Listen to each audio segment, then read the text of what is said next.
Hey guys, welcome back to Real Scenario.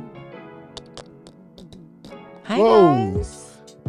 Welcome back. Welcome back. How are you guys doing today? Hope you're doing good. Hope you're doing well. Hope you're doing great. Great. Yeah. I like that. Yeah. And we're getting into, y'all hear that faint? Mariah is kind of, Ooh. I don't wanna. Ooh. It's faint. It's faint. Please, but it's, Lord, let it remain faint. it's coming though. Shoot, the sleigh bells are ringing. It's just one thing. You listen closely enough. I'm not ready. It's coming. I'm not ready. I'm not ready. Give me like 2 more weeks. You not ready? No. No. God damn. I love the cheerfulness of the season, so don't get me wrong, but it's a marathon. Imagine making one song out of your whole career, but that one. Nah. I wonder if she even thought like, I'm just gonna do a Christmas thing, and knew that it would end up being.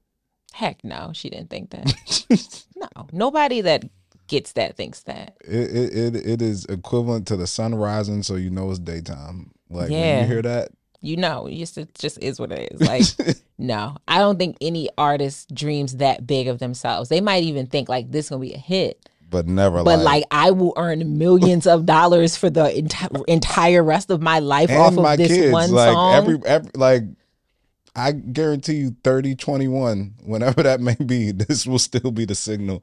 That Mariah song will still be the signal for Christmas. For sure. So no. But shout out to her. Shout out to her. Yeah, it's the queen of Christmas. She deserves it. Mm-hmm. If you are a real lover, welcome back. If you're a new real lover, welcome to the gang. Like, subscribe, comment, do all the things to be a part of the gang. As you see, we have fun here. We like talking music a lot. So if you like talking music, this is the place for you. This is the place you like to talk music, love, dating, all the stuff. All the right stuff. Here. All the stuff. Right here. Rhonda, you doing okay? You look nice. Thank you. I'm doing fine. Good. Doing fine. Doing just fine. How are you? I'm doing well too. Good. Like I said, I'm looking forward to the holiday season and everything that's going to come from it. Because things start to slow down. I guess in some ways, yes. I guess in some ways they like kind of speed up, and then you have these like extra nice slow days in between time. Yeah. Yes.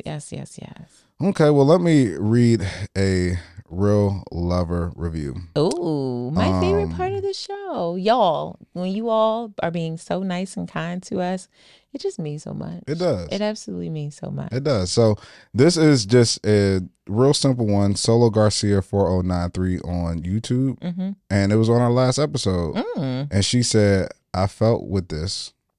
Glad y'all made this a conversation topic. It's just simple.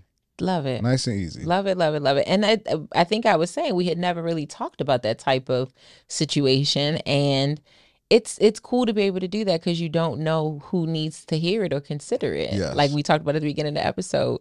Now you got to think about, we need to probably talk about OnlyFans and porn and whatever in when I'm dating somebody just to see where they at with it. For sure. Yeah. So glad I had you a lot of enjoyed fun it. in the last episode. Yeah. And I feel like you're going to have me preaching on this episode. Oh, knowing what the Lord topic is. Jesus. Oh. And I don't know why preachers do that. But thank you for writing it, for leaving a comment. We appreciate you so much. Make sure you like, subscribe, comment, like I said, and we'll read your review here on the show. So before we get to our real life love scenario, Rhonda, I have a random question for you. Yes, sir.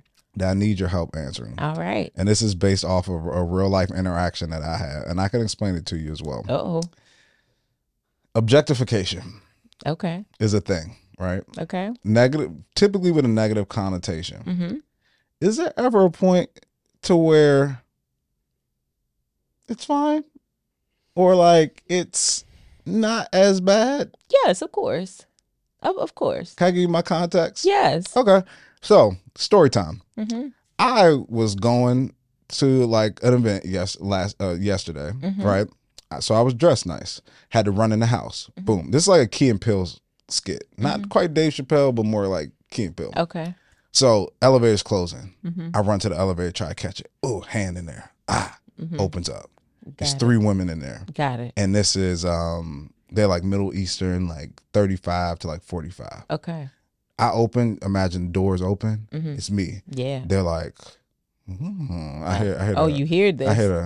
Oh, wow. And then there's like a little giggle, Mm-hmm. and they're looking at me, and I'm just like, okay. So I do the thing where I'm studying very intensely the maintenance thing on the elevator. Yep. Just like know when the license expired, what year was issued, when the maintenance is, everything. Yeah, just yeah. like. So then I hear them start giggling, and then they start talking in their own language, right? Okay. And then I only understand 2 words. Okay. Some chocolate. Oh. Some NFL player. Oh. So 'Cause you can't say NFL is NFL. NFL.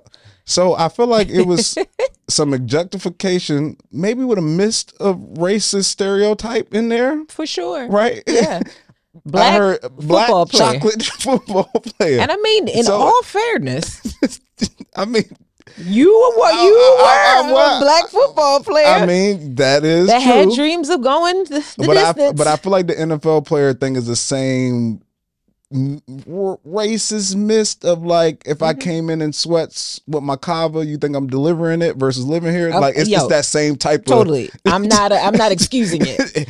But at the end of the day, I was flattered. That they thought you were a baller. That basically they was like, he a snack.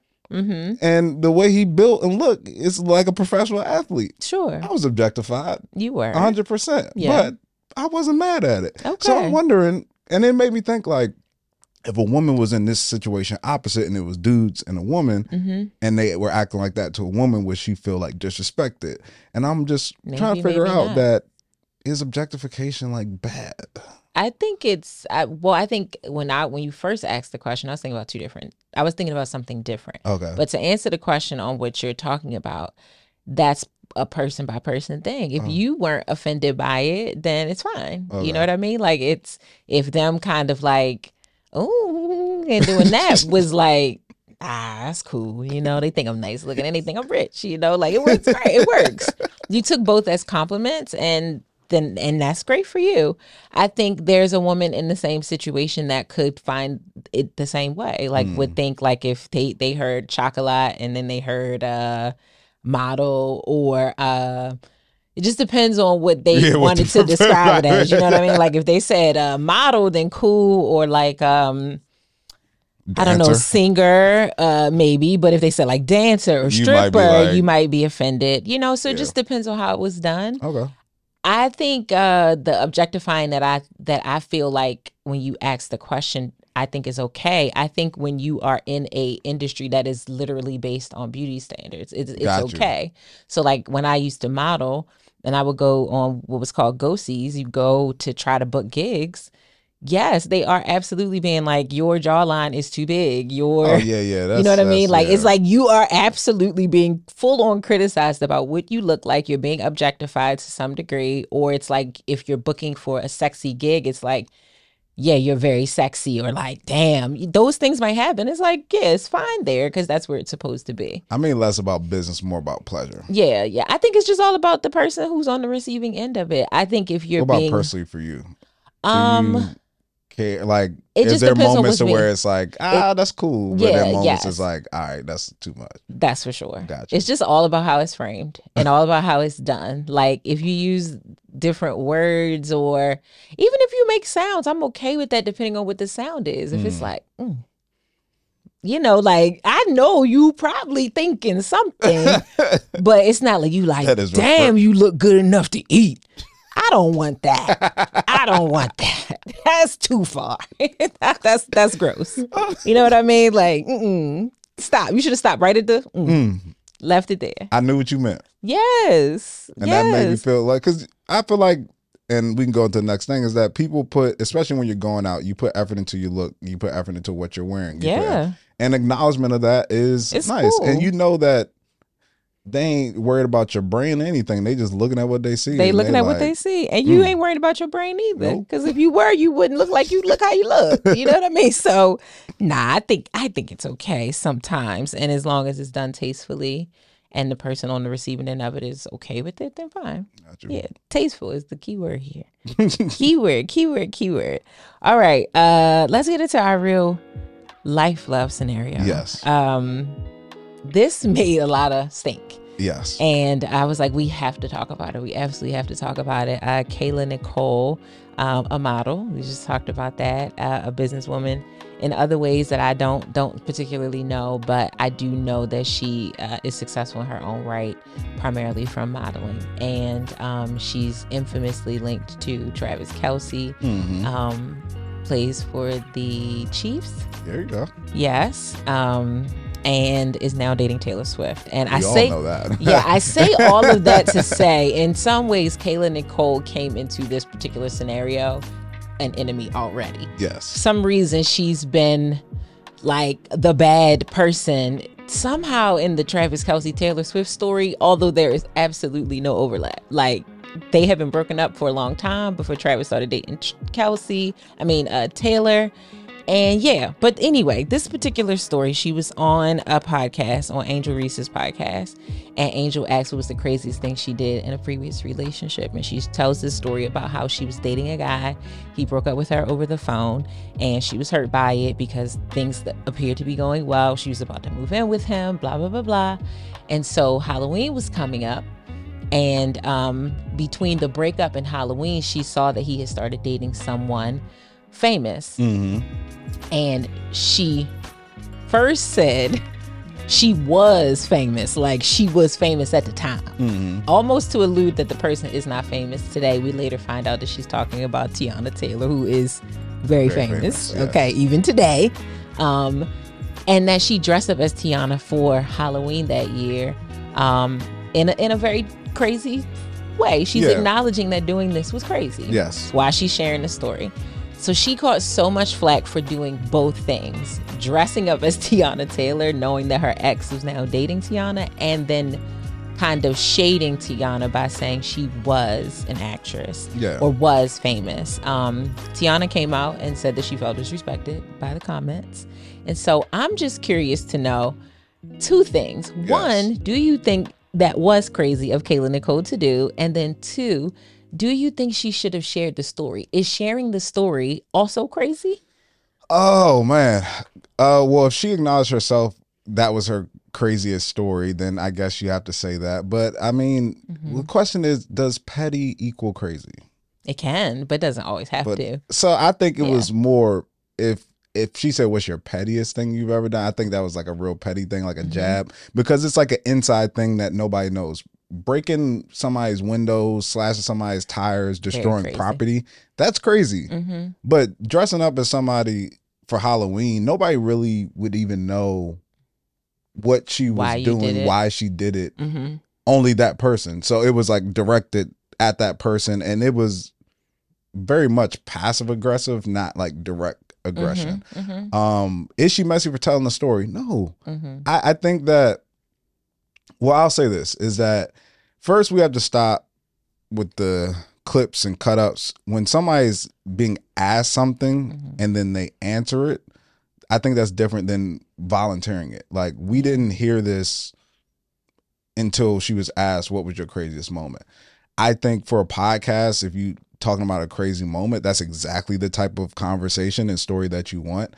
I also think it's very difficult to tell that story without the details that she shared to make you understand why she felt like it was crazy and why it all made sense. Like, I feel like she had to say the different elements of the things that she said. If she didn't say, like, if she said she dressed up as the person's for Halloween, but didn't acknowledge the person was famous, it's like everybody would be looking like, what are you dressed as? If it wouldn't have even made any sense. But outside of her, the action, was it crazy? I think that it's hard to move on until you let go. And I feel like she was probably petty in the moment and wasn't ready to let go. Sure. I don't know what expectations was set between her and, I'm guessing it's Amon Shepard, with their relationship. But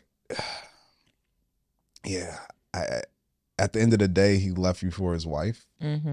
So it's not that makes it better, but kind of does that. If he moved on, it wasn't just moving on to, a random person. He ended up finding his wife. So Sure. I can kind of understand if like you cut somebody off for your eventual wife, why that could make a little bit more sense. But it's not to not validate her feelings. She still could feel hurt. I don't know what she told him, what they discussed. So True.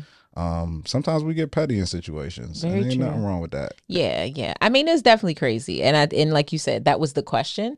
She answered the question. Yeah. I definitely think she went wrong with her choice of words about describing Tiana. I didn't realize, I didn't catch the has thing. Yeah. So that might have been a little shot still. Yeah. But it's still not like super, like I said, aggressive. It's very passive. It's not like, yeah. you know. And it's passive, but it's unnecessary, you know? And I think that was Tiana's point, is that like, I have nothing to do with that situation other than he just chose me. You know what I mean? Like, so taking anything towards me is just unnecessary and catty for me to you, woman to woman, black girl to black girl. Like, why are we doing that? You know what I mean? Like, I have no need to downplay whatever you contribute to this world. There's no need for you to downplay what I contribute to this world. And I think Kayla later, because she went on a different show and kind of cleaned up what she said, like she really apologizes for how she framed that. And that really might have still been in that spirit of pettiness. And unfortunately, like, it's a lot of women. And I hope that this maybe serves as a gut check to the women out there that do this. If a man even cheats on you, let's just say he didn't move on and like break up with you to date someone else, but even if he cheats on you, the woman is not your enemy. You know what I mean? Like, and I know we can figure out ways to make it so like, oh, she knew that you were blah, blah, blah, blah, blah. So but you have commitment and vow and whatever with the man you are with. And there's no need to take jabs or slice at the woman. It's just not, especially when you're a public figure. I think Brandon Marshall was where she went next. And he said like a little PR and some media training goes a long way. And it's like, yes, like this is, it does. You know, like, yes, you could feel that way. Say that stuff to your homegirls. You know what I mean? Like, but you got to know to not make it look like it's a you and her thing, or like she was famous, because then people will flip that on you. And that's what has been happening. Who are you? You don't do it. Like, you're just a model. All of a sudden now your accomplishments get downplayed because it sounds like you were trying to downplay Tiana's, and Tiana is a model and a singer and a dancer and an actress and an entrepreneur like you are as well. So it's like, I would say she's more famous than what she was even at that time. For sure she is. Absolutely she is. So it's like, I didn't catch that. So I guess maybe that's the like woman y'all be catching stuff. Yes, and that became such a topic. It was like, what you mean was? Nah, play with somebody else. So that's it. I'm not mad at her sharing this story. But yeah, sometimes you go through some stuff with relationships and you get real downright petty and stupid. Like, this gonna be you want to leave her? Want to leave me for her? Watch this. It's like, oh no, baby, don't do that. You're embarrassing yourself now. Sometimes that happens a lot, where people do things and it ain't what they thought it was doing. It's not doing. It's not doing.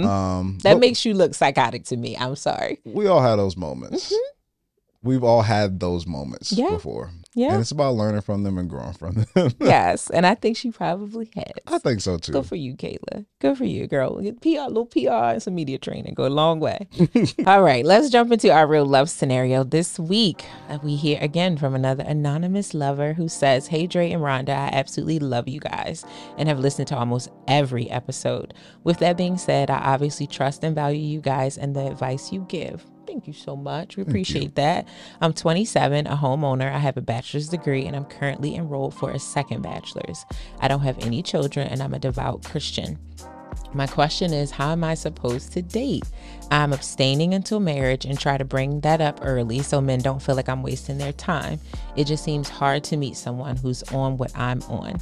I don't have the expectation that he had everything I have, because I know that's not common. I'm just super blessed.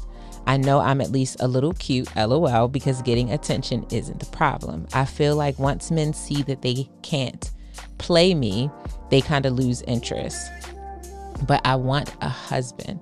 Dre, how did your conversation with Bree go about abstinence? Rhonda, what would be your response if you were approached by someone that's waiting? Good questions. Thank you so much for writing in. We appreciate this. Thank you so much. So we just gonna Rhonda want me to preach. I don't know why. This topic ain't nothing wrong with a good little word from the Lord. Ain't You nothing know, wrong with that. ain't nothing wrong with it. We go. Dre gonna preach, and I'm gonna keep it very honest. I'm gonna keep it real. So we just gonna jump right into it. Worth the wait, right? This is a part of your brand. This is kind of the foundation of it. Yes, this is a major part of your story that the general public knows that you waited for marriage. So is it really worth the wait? You've gone the whole process, and she's trying to figure out. She's at the beginning. She's at the beginning of the beginning of the beginning. Like, I don't even have a person to explain this to. I'm trying to just find a person and then really explain it to them and then work through that and blah, blah, blah. So take it away.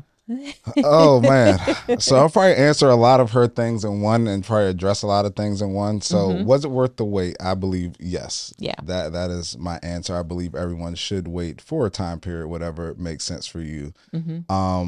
The reasons why I waited, which I've explained before, but it started off with my belief in God that anytime I did things the way God said to do it, always turned out better for me.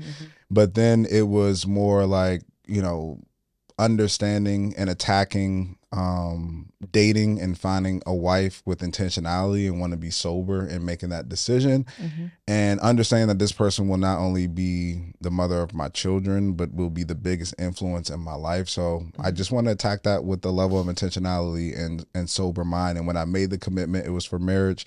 And I thought it was right for me that when I found the woman that I knew I wanted to marry, not to renege on what I told God I would do now that he blessed me with that and see it all the way through. So that is the reason why. But I think going into this, it's a lot of different things that she said. And I wouldn't have had this perspective going through it or even right after marriage. But now, being almost 4 years after the situation, I have more of a perspective on it too.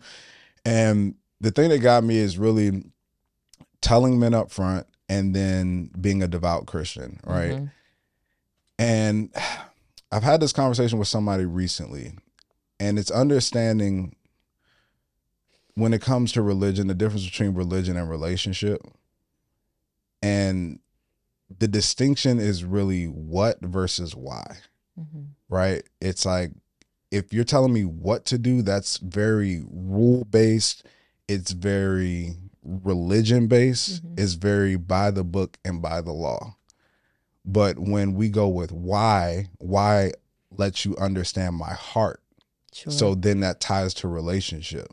So if we have a rule that says you can't steal, right? Shouldn't steal. You can't steal. The government has that law. That's just that's law. But if a parent comes to you and says, I don't want you to steal because I don't want you to ruin your life. I don't want you to get in trouble. I don't want you to get mixed up with the wrong people. That's explaining the why. And the why lets you know what the person's heart is, because they're explaining why they want you to do something versus just telling you what to do. Yeah. So when it comes to religion, and if you're doing things because you're a Christian and you're waiting because you're a Christian, and anything the Bible says, you have to look at it and not just look at what it says, but try to figure out why. Yeah. Because in the book, it's all about why, because that's the relationship. God wants you to know his heart, so you need to seek why he's telling you to do these things. There's so many people in church who judge people, and they have all these issues with reaching people because it's always this is what the Bible says. You can't question it. You can't inquire about it. This is what it says, no question asked.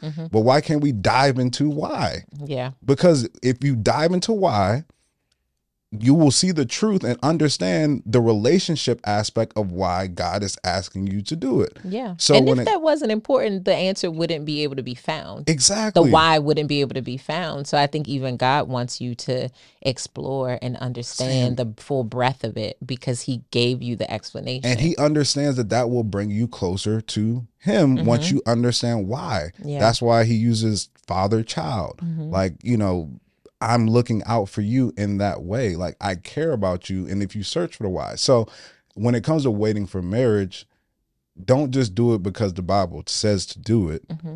Start to figure out why. Mm-hmm. And then when you're going into dating, you need to take that same posture of why versus what. So when you're talking to somebody and explaining that that's what you're doing, you're not saying, hey, I'm waiting for marriage, almost coming to them like you're presenting it as a limitation for you dating. Mm-hmm. You need to come to them as more as I'm being intentional with relationships. Mm-hmm. I'm trying to find a partner the best way I know how. Yeah. You're leading with the why. Like, this is just a method that I'm choosing to try to do that. Yeah. I'm not trying to hinder anything. What I'm doing is not trying to stop anything.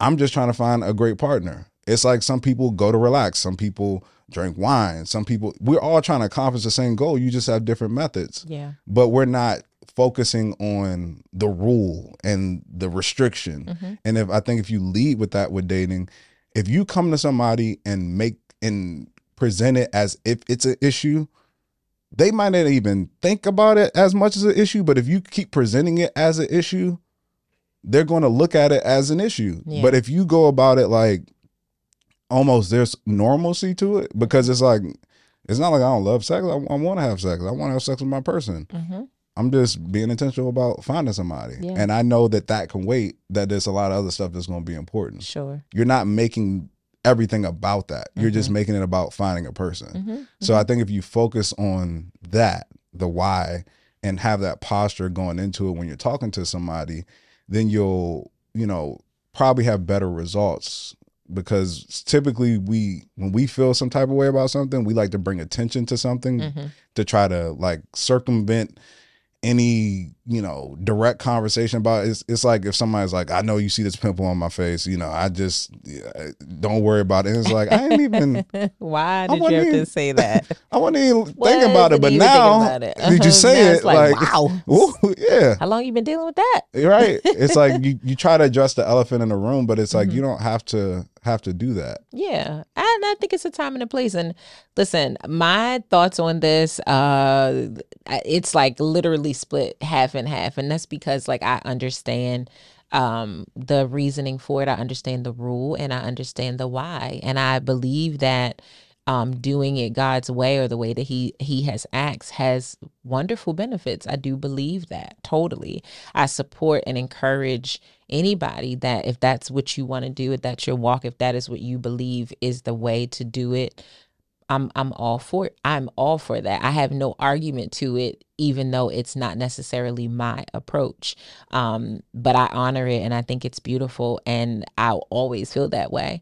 Now, as far as my personal approach to it, it's not something that is like, oh, I'm waiting for marriage, right? But if I met a person that, to answer her question, if I met a person and that was their approach, to be honest, I think that I would be very open and receptive to that. I really, really do. Because I completely understand how powerful and overwhelming a sexual relationship can be when you're dating somebody. Hell, when you're married to them, like sex is powerful. It can literally bring human life to the world. So it's a very, very powerful act. And so with that said, I can understand why someone would be like, I just don't want to do that until I am actually in the most powerful relationship in my life. I want to align this very powerful act with the very powerful partner. And so I'm just going to do it at that time. My only little, okay, cool. It's going to be hard, but I'm going to give it my best. I know that I'm going to have to pray. I know that I'm going to have to fast. I know that I'm going to have to point my attention to different things. I know that I'm going to have to let some things go. I know it's some playlists I ain't going to be able to go up inside of. No pun intended. I was about to say. It's some playlists I ain't going to be able to listen to. It's lots of things. Yeah. I'm going to have to be like, I can't do that because I'm making this big step. My only thing that I would have to know, and only God could change this at this point, I have to know what you're working with. I have to know at a minimum. I just need to see it, and cool. I just need to see it so we can figure out how we gonna do that. If it's a photo, if it's just you showing me. Once we get to that place, then cool. Because I am not I can't be. Maybe that just says my faith is smaller than a mustard seed. Maybe that says that. And God, you work on me if that's what this is saying. But I don't have enough faith to that it's gonna come exactly in the package. No pun intended. That, again, another no pun intended. in the package that I needed to come in. I don't want no surprises like that. I don't want no surprise where it's like, this is now my husband and I can't even see it without a microscope. That would be unfortunate. That would be, yeah. So I don't want to have to be, why y'all getting divorced? Because I waited for marriage. I never saw what it looked like. And then I did. And it's nothing there. I ain't gonna be able to do that. Well, I think you make some great points that I want people to understand, and our real lover who wrote in. One is that there's this thought process that when you have to find someone who's on that journey too, right? And you don't. It's like you don't. Like what typically comes, like we have to take it out of the context of waiting for marriage or sex, right? We're talking about. There's somebody has an expectation for what a relationship will be, and then they have to take back some of the things that they thought it would be, right? People do that all the time. I would never date somebody with kids. They date somebody with kids. Right. I would never date somebody shorter than me. I would never date a bald person. I'll never, like, all these I never date long distance. Yeah, it's like all these different things that they expect when they're looking for somebody and expecting something. They're saying, this is what's going to happen, and this is what I want, and this is what I won't stand for, until they meet somebody who treats them well, who loves them, who makes them feel good. Then they start to reevaluate, do I want to let this go over this? Yeah. Right? And it works the same with waiting for marriage. Like my wife did not make the commitment to wait till marriage. Yeah. She wanted to wait until she like found somebody that like she really wanted to be with, engagement, you know, possibly, but waiting till marriage was not her thing. Yeah. I was the one who said I wanted to wait till marriage. But when she evaluated all the things that came with it, I think she came to a conclusion that putting this on the side for right now is more beneficial than losing out on someone who's great for me and someone who loves me and someone who treats me well. So first, I want you to take that away. And I forgot what you had said on the second side of it, the second part, but that I need to see what's Oh, yes. Okay. That part. Is that it's a slight thing that like, now that you said it, I think about it now, but never really thought about it before. But my wife early on was like, oh yeah, like I saw, and I'm like, we're good. Like, you know what I'm saying? So it was like, and that was early on. So it was like, I never even thought about that as a qualifier for her because it wasn't like truly like a discussion, but I now remember that you said that. It was like, oh yeah, I saw it. We're good. For sure. So I think that, and I will say, and this is a double standard, right? Because y'all don't have that luxury. You know what I'm saying? Like yours is not based on eyesight. It is also, it doesn't take as much for us. It doesn't. But we all know that is a muscle. And granted, you would, I don't know what type of life you would have to be leading for that muscle to have been completely outworked. Especially if you waiting and it should have just, I mean, women can have whole children. Yes. Bringing that head and them shoulders out is, I mean, we're talking big time stretching, right? But it can come back. So hopefully that's not a problem, but I recognize that that's a double standard for us, that we get the benefit of being like, let me see. All right. I mean, even if you don't fully know what to do with it, at least you got it. Put you on a training program. Yeah, we got you. No worries. No worries. Get you a couple books. We can talk about some stuff, especially now that you're my husband. Okay, babe, video. Look, now you see that? Like that. And especially like if you are physically attracted to them, right? Yes, and you kiss them and you like, yes. Okay. So you can know if somebody is like enough passionate. You can tell if they're like, you know, and by enough, I mean aligned enough. Yeah, aligned enough to like, and then the conversations are so important, which we talked about so much. Like, you don't shy away from the sex conversation when you're not having sex. And you may have to figure out the environment in which to discuss that, but you have to have those conversations, and talk about what you like, what you don't like. Sure. Sure. Because it's about making somebody feel comfortable, and ain't nothing like you want, you know,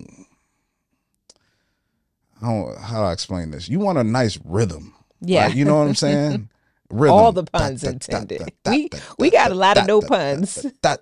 And the rhythm is ongoing, smooth, right? You don't want to break up the rhythm because y'all ain't talking and you like, oh, I don't like that. Don't do that. Like, you know, it's just, you want the flow. You know? Yes. So it's important to have those conversations so that when game time comes, We you know. already know, like, oh, okay, ain't doing that. We're going to do this, boom, boom, and we just going to flow. Yes. So it's important to have those conversations. Yes. And I think obviously God created everything, right? In my belief system, God created everything. He created sex, you know? So I don't think we should avoid talking about it. It's just how we talk about it. Like you said, it's the environment that we talk about it in, especially if we are practicing abstinence. You want to avoid putting yourself in a situation where you can quote unquote slip up into it, or it makes it too easy for you to do it. You have to know when it's time to go home or time to get off this phone because, you know, it's 2:00 in the morning. And for some reason, those hours just feel very sexual. And so this is probably not the time for us to be having really lengthy sex talks unless you are just much more disciplined and can handle that. So I definitely think it should be talked about. And I think it's no point in avoiding the conversation. But I also love what Dre said about not leading with it all the time. You know, it doesn't have to be like your calling card. Like, my name is so-and-so and I'm not having sex. It's like, that's also a bit too much too, because it's like, well, we didn't even get there. We're not even talking about it yet. I don't think you should wait a crazy amount of time, but I think when it feels natural, like that'll happen. The two adults that are attracted to each other, talking, kicking it, it's going to come up. And there's no need for you to push it. It's going to come up. Yeah, it's like we're not even there. It reminds me of, and I don't know if this is equivalent, but this just popped in my head, so I'll say it. And it reminds me of, like, my cousin will always talk about, like, a situation he was talking to somebody who was gay, right? And how, like, they say, like, guys, when they get around them, all act all like, hey, you know, whatever. Yeah. And it's like, I don't even want you. Like, Relax. I ain't checking for you anyways. Like, I ain't even think about you. Like, right. you not even my type. Like, Relax. And I feel like it's in that situation where you jump the gun too early about something. It's like, you don't got to, like, this is the first, like, we ain't even there yet. Like, let's just get to know each other, because there's another level that comes to that. So like Rhonda said, I think it's important to bring up and have the conversation. I think Bree and I were maybe a month in, 4 or 5 dates before I actually had the conversation with her. And we know, like, especially in this day and age, 4 or 5 dates is like 4 or 5 in person.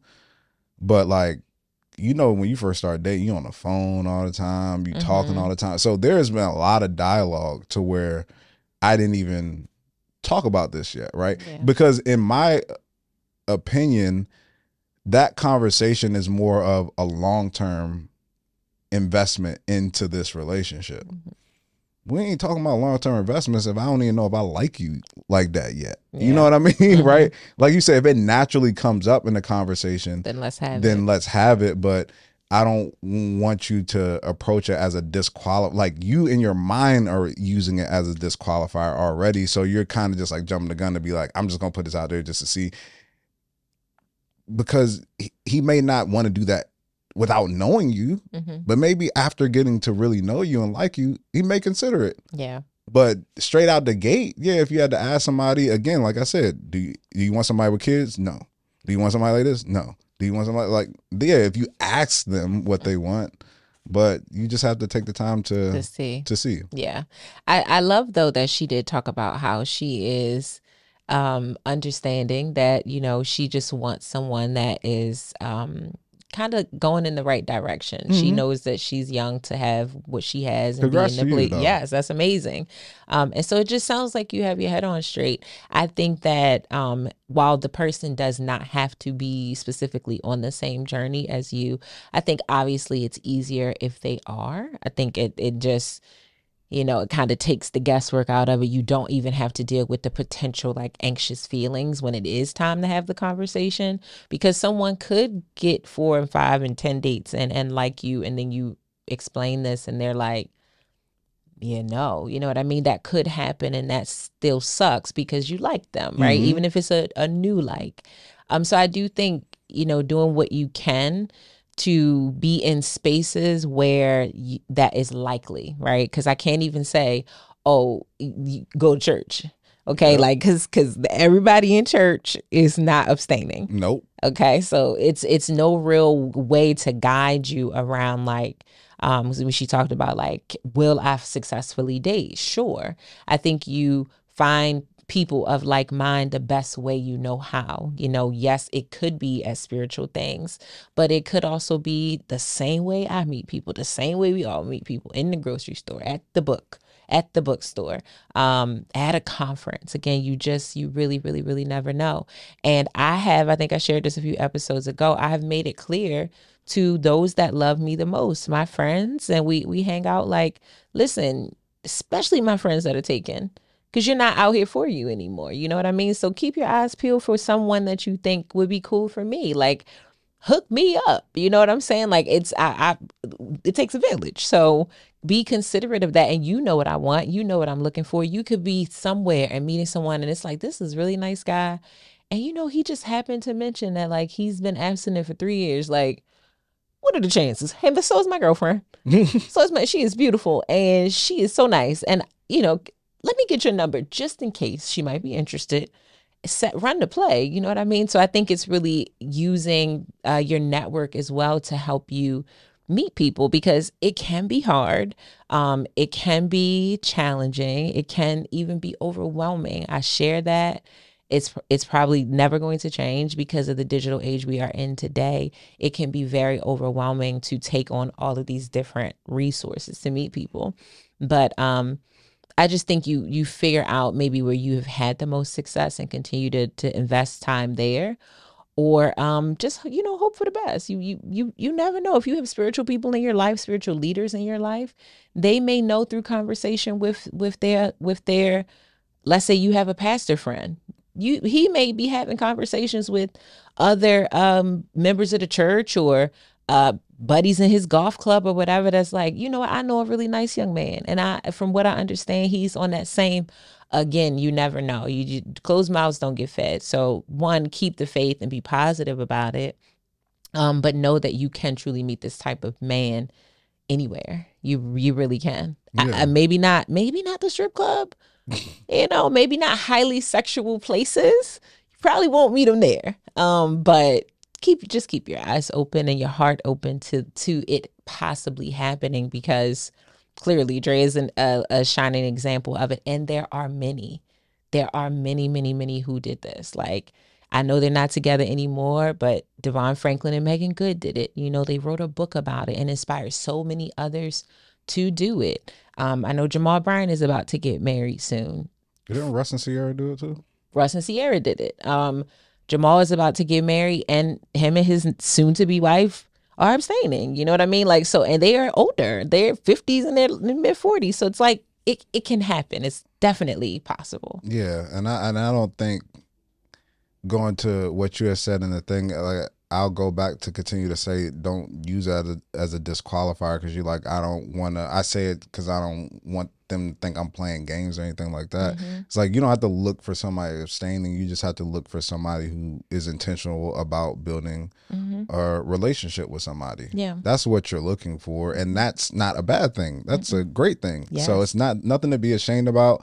It's nothing to feel like you're playing with somebody because you want to be intentional. If somebody else wants to be intentional, if you meet a man that wants to be intentional, it may not be waiting for marriage, but there will be steps that he's taken that's different from the life he was living when he was single, that, shows that he wants something serious. Yeah.